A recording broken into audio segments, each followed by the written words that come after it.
Welcome back. I'm back. This is not pre-recorded. If I say that, then you're probably going to click away. So is it or is it not? You're going to have to look at the last video. And you're probably going to need to watch that last video before you watch this video, as they are pretty well intertwined. So without a further ado, let's get right into the show. Yeah, no, forget that. These stupid, cringe YouTube introductions. I mean, welcome back. I'm back. Works quite nice. But preceding that, I don't know. We're making it work.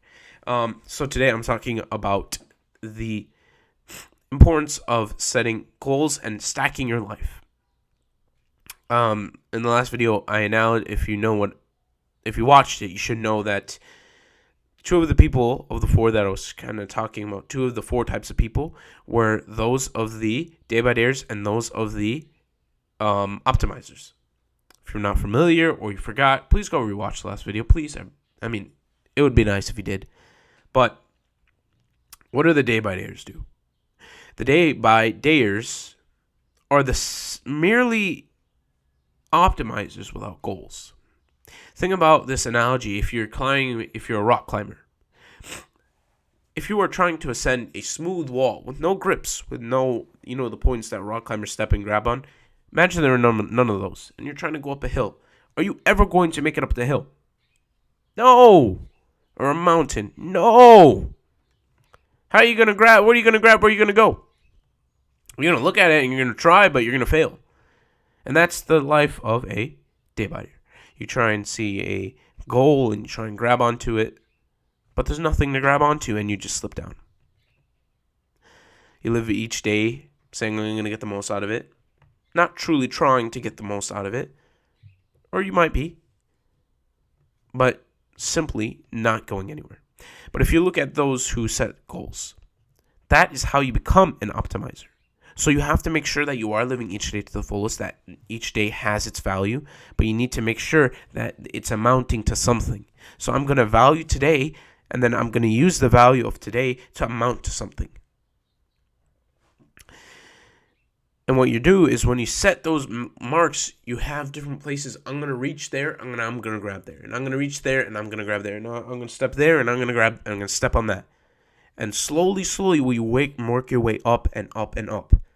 But the reality is this is an endless hill. This is a mountain you will never be able to top. Very scary thought. It's a lifelong work. And that in itself is scary. But what I'm going to do today is convince you why it is important and why you will want it. So hopefully by the end, you'll be like, forget day-by-dayers.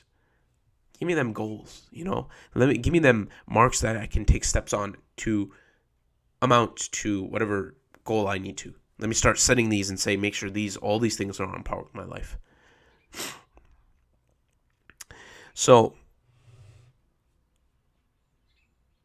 why do we want to / need to be a optimizer? Why do we need to have these goals? Well, that's not the correct question, actually. We need it and we want it because otherwise you're not going to amount to anything in your life. It's still going to be quite poor in nature, no matter how hard you try to be content, because you aren't sufficient, you're not providing enough for your family, yada yada. There's plenty of things you could say about day-by-dayers. Watch my old video. But why do we want to have a stacked life? Why do we want to have all these goals and have this forever long rock climbing journey? Imagine sitting on a rock climbing wall your entire life. That'd suck. You just want to lay down the whole time. Like, I can't wait to get back down and lay down. And that is the reality of our life, actually. If you look at it, anytime we get busy or stressed, well, I just really want to go home and lay down and relax. And then you do that and you're not truly relaxed. It's like, okay, well, I'm here now. It's whatever. It's not that big of a deal. But when you're up there on the wall, when you're up there trying to grapple with all the complications of your life, you fail. Or you're tired. You don't fail, you're tired. You just don't want to do it anymore. But here's the interesting thing. A survey was done amongst very old people. That was a bit insensitive. Amongst old people. Elderly people. And they had asked them, what were your favorite periods of life? Most of them answered the 30 to 35 age range. Now, if we look at this carefully, we will see that the people in the 30 to 35 age range typically are those who are nearly married with a kid or two, very young kids, who are working a very stressful job, trying to build their career, as well as any other struggles their life might accompany. In general, if you ask these people how stressful is your life, most of them will say it's the most stressful it's ever been. So how come when we see old people say that this was the most happiest part of their life, when you look at the young people and they say this was the worst part of my life? I don't want to be here anymore. I just want to go back to high school and college and have fun. Or what's going on? Something fishy here, or something we can understand. And it is that we want the pains and struggles in our life because they are what make us important. They were what make us valuable. When we look back to it, we think about all the different steps we took on the rock climbing wall and how much we achieved. And we enjoyed having the stress of having someone who needed to be taken care of, a child and a wife who need to be fed and taken into attention and care of, and thoroughly made sure that they are well taken care of, as well as you look at your career. And this is the point of your career where you were most relied upon, where you took on the biggest responsibilities, where you took on the yada, yada, yada, where you're taking the biggest steps. And so, yes, this time was stressful, but you wanted it because it gave you importance. It gave you meaning to life. It gave you value. And we don't need to be in that point of our life to achieve this point. And the scary thought is that we would want this life. Why would you want to make your life more stressed than it already is currently? My life, I have to go to work, I have to go to school, I have to go do all these things. Why would I want to add more things so I'm more stressed? And I was hoping by alluding to the survey that we'd appreciate it, but you don't appreciate it until you get to your later years in life. These are the people who've lived their entire lives, their entire high school, entire college, entire childhood, and they said their favorite point of their life was this. Please understand this fact. And once you understand it and you stop coping with it and you realize that you need more stresses in your life, then we can begin. Then we can begin this rock climb. Otherwise, we can't begin. Otherwise, you're going to continue to be daunted by the fact that you're going to have to take on more stresses, and you will never be able to climb those rocks because you just don't want to. You'll just go to the bottom and go lay down in the back. So understand that you want this. And once you do, that's where you continue to climb every single day. And you'll have points where you'll want to go down and you'll be tired and I don't want to do this anymore, but you'll keep going. You have to keep going.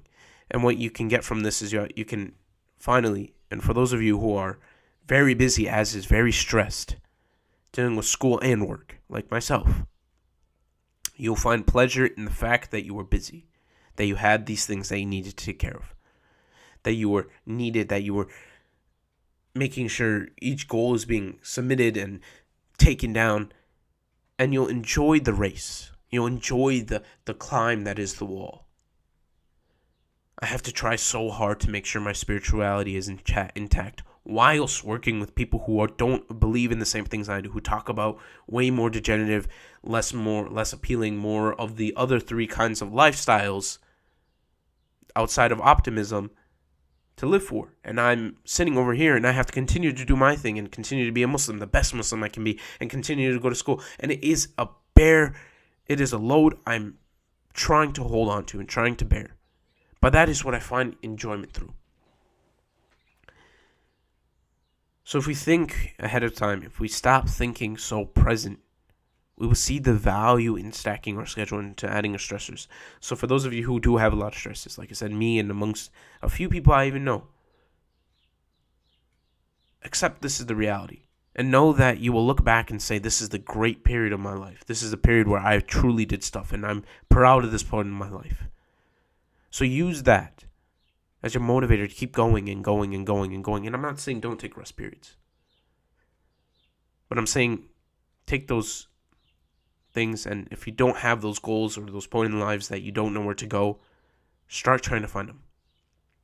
Start adding them to your life. If you've been too scared to add something into your life because, well, oh, I don't want to do it. It's going to be too stressful and it's going to be annoying and I'm probably going to suck at it. And there's so many reasons I shouldn't do it. I'm just not going to do it.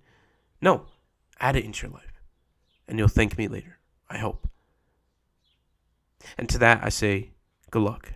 Thank you. Take care.